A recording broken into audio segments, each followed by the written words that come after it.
Hello and welcome to the Footy Accumulators betting show. I'm Will Perry. Joining me, the former Celtic, Aston Villa and Bayern Munich striker, Alan McInally, and James Vickers, who's our betting expert. How are we doing, guys? Alan, how much have we missed football? I mean, the Belarusian league wasn't quite doing it for me. I watched about 20 minutes and I thought, get my boots. Where's my boots? I can definitely still do it. Yeah, listen, there's a lot of scenarios are still to happen, but the fact that we're even looking forward to starting again after us having, 6 or 7 weeks, it's hopefully going to be a good day. Yeah, and James, to have the Bundesliga back is brilliant, isn't it? Because it's, well, when you look at it, we'll go through the table in a minute, but in theory, it's a 5-way title race. Yeah, definitely. It was really starting to heat up before the break in the sort of middle of March. In the second half of the season, the Ruck Rugby. Really looking forward to it coming back. And as you mentioned, the Belarusian league, as much as I've tried to persevere with it, just hasn't been cutting it for me whatsoever. So yeah, delighted to get it back. I feel like I've spent the lockdown with Alan McInally because I've been playing FIFA every day. I've had him in my, in my sorry front about that. You've no idea the amount of well, I was going to say women that tweeted me. What I meant was like, who is Alan McInally? Because I'm fed up being in the kitchen and I can hear, we'll go to Alan McInally. It's like this constant on that. Anyway, it's quite good the way. And I have to apologise. Well, I haven't had my hair cut. I've turned into Daniel Farker, I think, after 7 weeks without the barbers. Right, let's remind you, though, Bundesliga, of course, returning. It's been suspended since the 13th of March. We're going to take you, of course, through all the betting ahead of the return of the German top flight and get some tips from Alan and James on the special focus as well on the big derby between Dortmund and Schalke. A reminder of how it looks. A 5-way title race. Champions Bayern Munich 4 points clear of Borussia Dortmund, 5 ahead of third place RB Leipzig, with Borussia Mönchengladbach making up the final Champions League spot. By Leverkusen and Schalke, they occupy the Europa League spots. Leverkusen 8 points off the leader, so they're still in it as well. And down the other end, Fortuna Düsseldorf, currently 16th as it stands in a relegation playoff with Werder Bremen, the side in the Bundesliga, apparently longer than any other club. Bremen 4 times Bundesliga champions, second bottom in the table, 8 points adrift with only Paderborn beneath them. Alan, you had 4 years, didn't you, in Germany? Yep. Some great times. You won the title, you won the European Super Cup as well.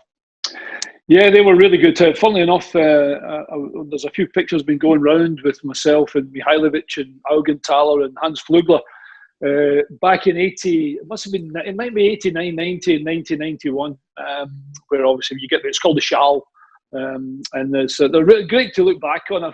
For me, I certainly didn't have this back in the day, but yeah, I was really lucky. I mean, I got an opportunity to go to a football club that, to be honest, wasn't necessarily on my radar when I was at Aston Villa, but as soon as it came and I went there and I kind of integrated myself into Munich and obviously learning a new language and stuff, it's certainly one of the best things I've ever done.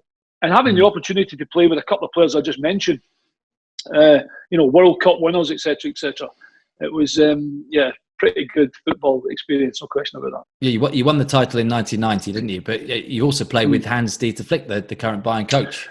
Yeah, Hansi came. I played 2 years with Hansi. I think I can't remember where Hansi went. I'm going to say went to Cologne or something. I can't remember where he went. And to be honest, I didn't really see him as quite a quiet man, Hansi. You know, he wasn't like the joker in the pack. We used to play, to be fair, him and I used to play backgammon a lot together when we were away, in the hotels or whether we were training camp or something.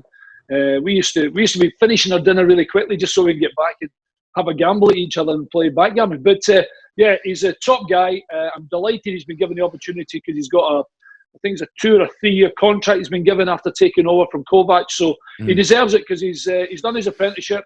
You know, he's won a World Cup as an assistant, and got to say, he's been absolutely fantastic. You're spot on. He went to FC Cologne after Bayern. He had 3 years there. Something like that. James, I'm sure Alan's tipping Bayern to retain the title. 7 years. They've dominated Germany, haven't they? Can you see them? Can you see anyone else? Any of those other 4 teams? Would you like to put your money on Dortmund?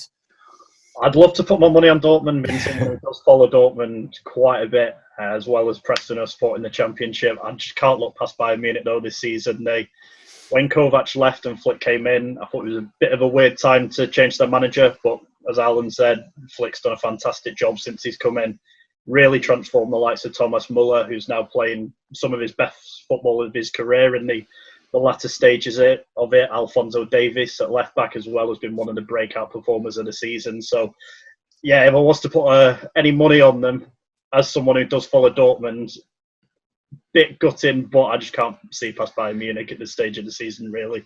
Hey guys, I tell you what though, as well, just thinking about, talking about Dortmund and Bayern, they still play each other, Alan, don't they, as well? 26th of May at Signal Iduna Park. What a game, what a pivotal game that could be. I generally still don't think it's a it's a given. I really don't. I think Dortmund have got goals in them. I think they've proven that. I think obviously will be a pivotal game.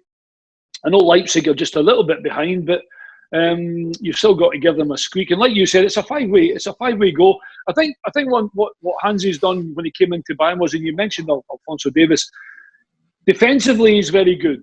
He wasn't always a swashbuckling, get forward and score you a lot of goals. He used to sit behind the likes of Charlie Dochner or Olaf Thon or Ludwig Kugel, etc., etc. It was the likes of Stefan Reuter that would bomb forward, where Hansi would sit a lot. So defensively minded, I think that's where he's got it. And remember, Alphonso Davies didn't go to Bayern as a left back. He went as a winger, and he's put him back there. And I think that was where Bayern had a real problem, which was pace in the flanks. And I think that's why Bayern look a little bit more solid over the last 6-7 weeks before the little break that we had.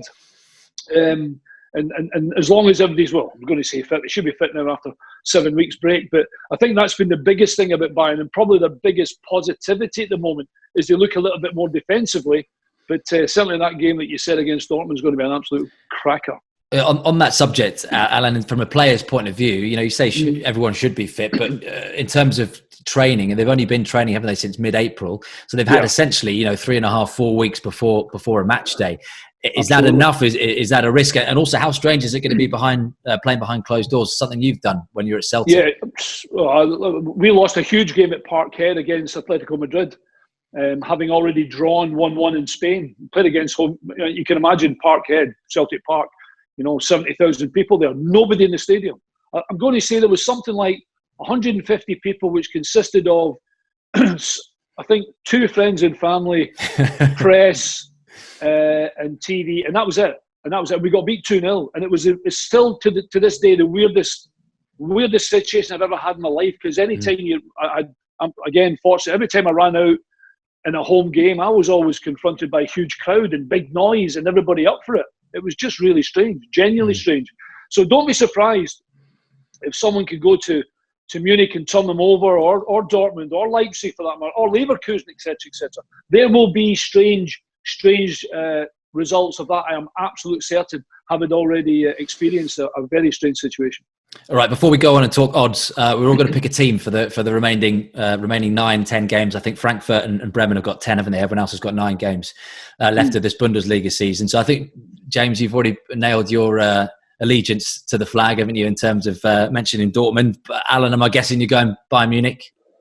Well, I should go Bayern, but I think it's too easy to go with Bayern. I'm going to go Leverkusen. Leverkusen are in 5th and can finish. They're only... Are they 3 points behind third? I think they are 3 or 4 points behind. Leverkusen, 47 points. 47 points. So, yeah, I'll go Leverkusen because I think they've got some decent players in their team. Every time I've seen Leverkusen, I've always been pretty impressed with them. Peter Bosz has done well as manager, and I'll just go for them because it's too easy for me to go for Bayern. I'll go Leverkusen to finish in the top 3. Well, it's 8 points off the leaders, Bayern Munich. I'm going to go Werder Bremen. Just because I think they need a bit of help. They're 8 points, 8 points off safety. And we mentioned them at the top, James. 4 times Bundesliga champions. I'm only going Werder Bremen because I'm just going to flip the Premier League table. I'm a Manchester City fan, so I think we'll go Bremen. Second bottom, second top. So, look at them. They finished 8th last season. What on earth has happened to them? Yeah, I think Florian Kohfeldt in part has been unlucky with injuries this season. Nicholas Füllkrug, who was one of their go-to men up front last season, been missing, and you look at them in the table, obviously do worry about them, as you mentioned, longest team in the Bundesliga at the moment after Hamburg went down. I just wonder with them where the goals are going to come from. Füllkrug obviously out, big loss for them. Pizarro coming to the end of his career now, and we seem to say that every season, and he ends up playing on, but you can't be relying on someone in their 40s now to get you out of that relegation fight. So I think, Kohfeldt has been unlucky this season, but, with Bremen having that record of being in the Bundesliga, and Alan mentioning that, there could be a few surprising results come up in the next few weeks without a crowd and such, every reason that they could escape. I think looking at it with like a neutral head on, though, it will be a really big ask for them. Right, let's get some betting angles, shall we? Pro versus punter, Mr. Alan McInally against James Vickers. We're going to see who the best tipster is and get your naps ahead of game week 26. Just a reminder then of those fixtures. Saturday, Augsburg, Wolfsburg, Dortmund taking on Schalke in that derby, Frankfurt, Mönchengladbach, Fortuna Düsseldorf, Paderborn, Hoffenheim, Hertha Berlin, and Leipzig, Freiburg. That's Saturday. Sunday, Cologne, Mainz, Union Berlin against Bayern Munich, and then Monday, Werder Bremen against Bayer Leverkusen. James Vickers, you're up first. Yeah, so there's two I've gone for. Werder Bremen, who we just mentioned, are hosting by Leverkusen on the Monday night. Alan's team, obviously, I fancy Leverkusen to go there and get a win. Obviously, it's easy to point at that looking at the table. I think Leverkusen at the moment do have better odds than you'd expect them to at 3-4. I think that's largely in part to Kevin Volland, their sort of talisman up front, really been out. Kai Havertz, who we've touched on a little bit, fantastic player, had a relatively slow start to the season for the heights he reached last season, but coming into the run there after Christmas, he was really starting to get back to that form that we saw in the large part last season from him. Whether he plays as a false nine, Lucas Alario can come in and do a job there as well. Then you got the likes of Bellarabi and Diaby on the flanks as well, providing the pace and width. So I think for an away team that I'm looking at as a banker this weekend, I think obviously it'll be hard to put a certain on without crowds there. You know, how will that affect it? But I think Leverkusen would be my go-to. Another one that I was looking at was Leipzig at home to Freiburg. Freiburg surprise package of the season along with Union Berlin. Freiburg had a very good start to the season. They were sitting in the Champions League places, but have been found out a little bit in the second part, whether that's teams working out their game plan this year, isolating the likes of Luka Waldschmidt and Nils Peterson, who did fantastically well in the first half of the season for them. You know, I think that does play into it. I think Leipzig, though, will obviously run away comfortable winners in that. I was looking at sort of over and under.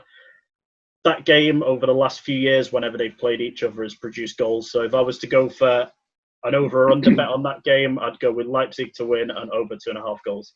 Yeah, interesting. 4-1 actually, the draw there as well. But yeah, 3-1 on Leipzig and 15-2 for Freiburg, the win. Alan, what are you thinking? I can't believe you mentioned the Leipzig-Freiburg game, because when I was looking at the fixtures, honestly, James, I looked at it and I thought I wouldn't touch this game with a barge pole, just for exactly what we were talking about. Freiburg have had a little bit of, everybody's had the break, but they're going into a different situation now, and I wouldn't go near this game. I mean, 1-3, quite rightly. Leipzig, you expect them to win, but I wouldn't go near it. I was going to say Leverkusen, but you've already got that. So I'm going to go for Köln. I'm going to go 19-20 Köln to beat Mainz.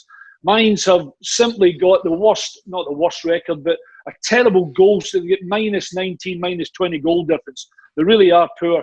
Köln are a better team than I think where they are. And they didn't have a particularly good sort of middle bit either. But because the game is in Cologne, then I'm going to go Köln at 19-20 to turn over Mainz. Okay, there we go. There's our first bet coming in game week 26. We'll see how you guys get on next week. Our match in focus, though, gents, this week is, of course, Dortmund against Schalke. It's a big derby. Alan, in terms of just derbies and meetings when you were playing over in Germany, of course, the Klassiker was the big one as well. But 1860 Munich. How do the derbies compare to the old firm that you played in the Midlands derby? Oh.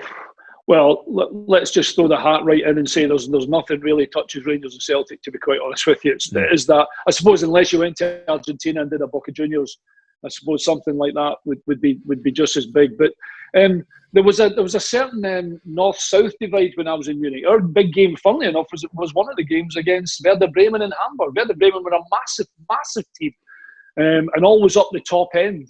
And obviously the ones against Nuremberg, and maybe a little bit of Stuttgart, which is a kind of more of a Bavarian feel about it. But certainly the derbies are loved. This one, I think, is as big as any Dortmund Schalke. It just seems to have that working man's mentality about it.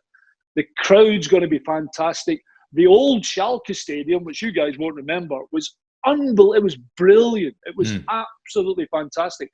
And in terms of noise, could probably compete with the new one at the moment. But this will be a fantastic. If you ever get the opportunity, anybody, I always say to them, go to a Barcelona Real Madrid game. You've got to go to a Dortmund Schalke game. These are absolutely brilliant games. Mm. It's the Riva Derby, isn't it, James? Yeah. I'm sure you've been to one of those. I mean, that big yellow wall is going to be something, isn't it? Especially having had no football since mid-March. Yeah, I've had the pleasure of sitting on there a few times, and it's unlike anything I've experienced. Been a Preston fan, it's chalk and cheese for the atmosphere, which is probably why I enjoy it so much. Yeah, derbies in Dortmund, really sort of special. Obviously, the last few years, Schalke have had the bit of the edge, which, as someone who does follow Dortmund, has been a little bit gutting. Don't have any sort of mates or anyone who follows Schalke, thankfully, not living over in Dortmund or Gelsenkirchen, so don't have to take the banter that comes along with that. Going into this game, Dortmund, the loss of Zagadou at the back, I was speaking to Derek Ray, Bundesliga commentator, the other day, and he sort of echoed my sentiment that Zagadou, out for the rest of the season, he's going to play a massive part in that Dortmund backline. He really shores it up when he's sat next to Hummels in a back three. Akanji, still a little bit sceptical on. And what does worry me is, you look back to last year's game, Dortmund were going for the title, going really well. Schalke turned up and put 4 goals past them on Derby Day at the Signal Iduna. So obviously it'll be different this time around. Will Schalke go there and score 4 goals? I'm not too sure. They found it difficult in recent game weeks. You know, I think they lost 5 of their last 6 going into the break, bottom of the form table rather, in Germany. So if you were looking at it from a form and who you think should win perspective, Dortmund should take this game all day long. But obviously with derby matches, form goes out the window, as the old cliche goes. I would still fancy Dortmund to sneak it, but as we said, anything can go in a derby. Yeah, just looking at those odds, I mean, it sums up exactly what you've just said there. Dortmund 8-15, the draw 3-1, Schalke 19-4. Alan, when you look at some of those Dortmund players, and look, we should also say how great a job that David Wagner has done since leaving Huddersfield, up in 6th in the table with Schalke. Yeah. But so those Dortmund players, Jadon Sancho, which is as a Manchester City fan, I say his name is quite hard to say. He's been excellent, hasn't he? 17 goals in all competitions, 14 in the Bundesliga, and Erling Haaland as well. I'm sure someone else you guys want to pick out. Bearing in mind he only came halfway through the season, 12 goals in 11 games in all competitions since arriving from RB Salzburg, but none in his last 2 in the Bundesliga. Who's tickling your fancy, Alan, in this one? I need to go home advantage because of the break. You're right, Dave. Let's start with Schalke then. Brilliant football club, so famous in Germany.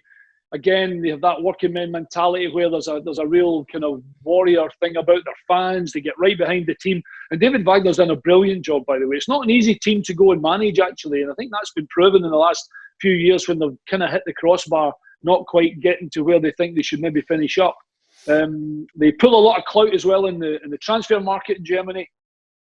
And maybe don't just get the top players that you've just mentioned, the likes of Sancho in Dortmund. And the boy Haaland, how Manchester United didn't get him is still beyond me. I know you're a big Man City fan, Will, but I still can't believe that the boy's gone to Dortmund and they are reaping the benefit. I know you said he hadn't scored in his last 2, but he is only 12 years old and scored 100 goals. So, I mean, you can't really fault him at the moment.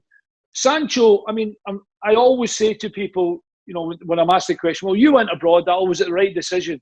I didn't go early enough.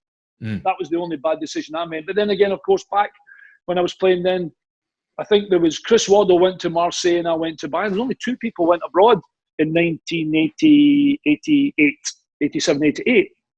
So, but nowadays, there is the opportunity, I think, genuinely, if you want to go and try abroad. And he took the opportunity, genuinely. He's been absolutely fantastic. Didn't get in the team right away. Even if we speak about Alphonso Davies, he didn't get in the Bayern team. He was in Canada, played at Vancouver, had the opportunity to go. Your scouting systems all over the place. And now all of a sudden, Sancho's not an England regular, but he's certainly pushing with the form he's had at Dortmund. Very difficult to look past Dortmund. Home advantage is a big thing after me saying there'll be weird results if there's nobody watching. But I think they'll be making sure there's just an extra.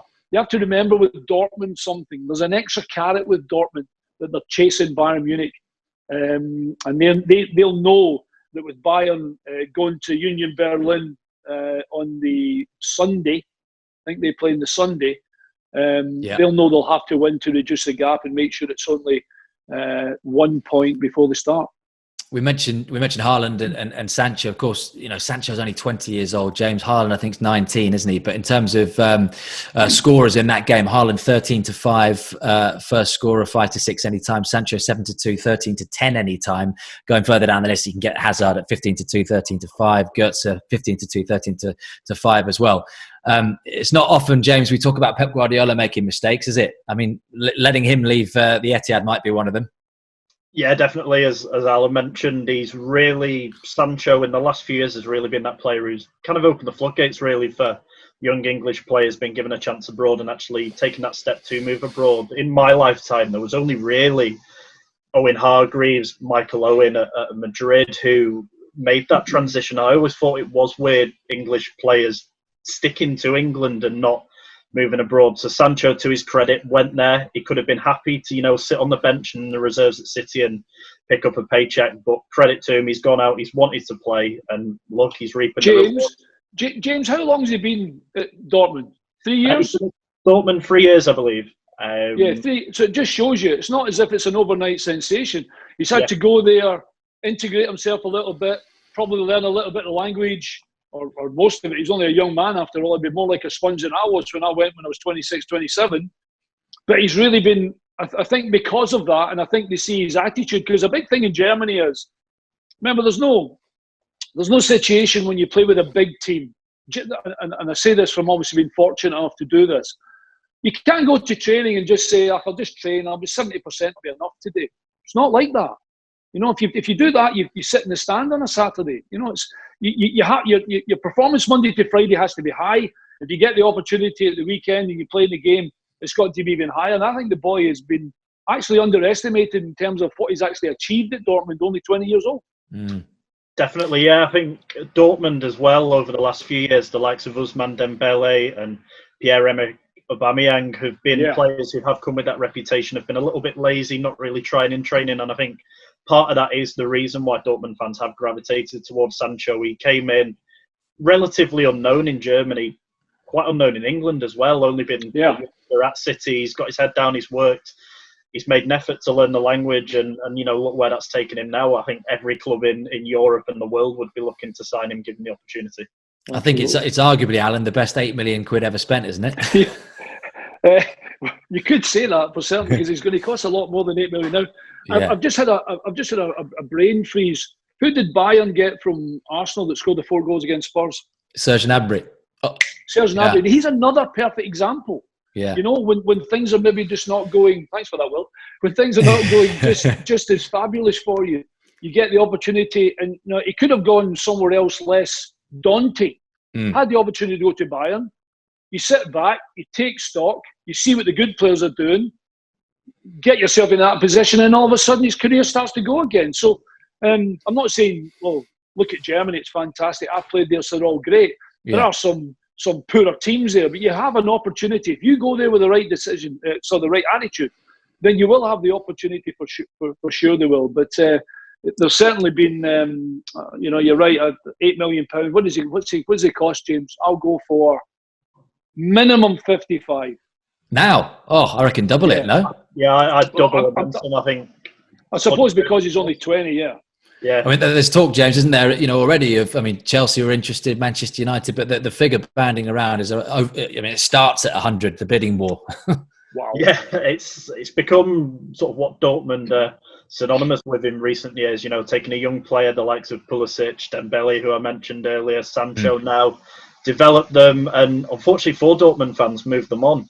120 million, you know, you can really rebuild a team with that. I don't think Dortmund are in a stage where they do need to sell him. The likes of Haaland, Brandt, Torgan Hazard as well. They've really got that spine of a team there at the moment. And Guerrero as well. I mean, they're all young as well, aren't they? Definitely, yeah. So they're really in a position at the moment where they need to take stock, see where they want to go as a football club. Do they want to continue to be known as a selling club, or do they want to keep hold of Sancho if possible and really sustain and mount a serious charge on Bayern Munich? Obviously, last year they came desperately close, missing out on the last day for the Meisterschale. Do they want to, as I said, be known as a selling club? I think it's a fine balance. You know, do you take the money or do you continue to build a squad around Jadon Sancho? Sorry to interrupt, Jane. See, because of the names you've just mentioned there already, I think they would take 100 million for Sancho in a heartbeat. This cost them 8 million. B, they've looked after him for 3 years, and it's very difficult for them to turn down that kind of money for such a young player because of the young players they've got coming around them. There will be obviously a case for people to say, well, keep him. He's a £100 million player. We've developed him into that. But I think it'd be difficult for him to hold on to him. And I think if Jadon would want to go, then, you know, all of a sudden the list is this big, and then all of a sudden for 100 million plus, the list is only this big. So they'll have to be careful, Dortmund. But I genuinely think 100 million, wow, it's a lot of money to be turning down for a football player at 20 years old. Is this not what Jurgen Klopp got so frustrated about as well? You know, exactly what you're saying in terms of becoming a feeder club, and eventually he thought that this is a team I've got to the Champions League final and won the league with and want to kick on with, and it wasn't given that opportunity, was he? No, he wasn't. No, sorry, Jim. No, you carry on, buddy. I was just going to say, yeah, definitely. You got to the Champions League final. There was really that step to take them to the next level to compete with all the likes of Bayern Munich, Barcelona, these international juggernauts, and you know. People like Götze, Lewandowski, Gundogan moved on and weren't really replaced with the same quality. So they seem to be in that endless sort of 3 or 4 year cycle, Dortmund, at the moment, and they need to find a way to keep hold of their star players, but also keep that revenue coming in. Right, just give us your predictions on this one. I'll just give you a reminder then. So Dortmund, the win 8-15 at Signal Iduna Park. What a game that is going to be on Saturday. The draw 3-1, Schalke 19-4 for the away win. James. Yeah, I can't look past the Dortmund win. That's not me with my Dortmund hat on. Part of it is, but I think, Dortmund should take this. Looking at the form though over recent derbies, Dortmund with only one win since 2015 in the derby. So erring on the side of caution, I think Dortmund will shade it, but there's that part of me that does think, Schalke could come there and at least get a draw. Alan?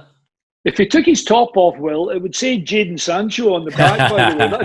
That's how much he's... I'll go 3-1 Dortmund. I think Dortmund's carrot is right above them in Bayern. They know they have to have a performance. I would be quite happy with both teams to score, but I think Dortmund have just got too much firepower, and Schalke have enough, but not enough to go to Dortmund and win 3-1. Yeah.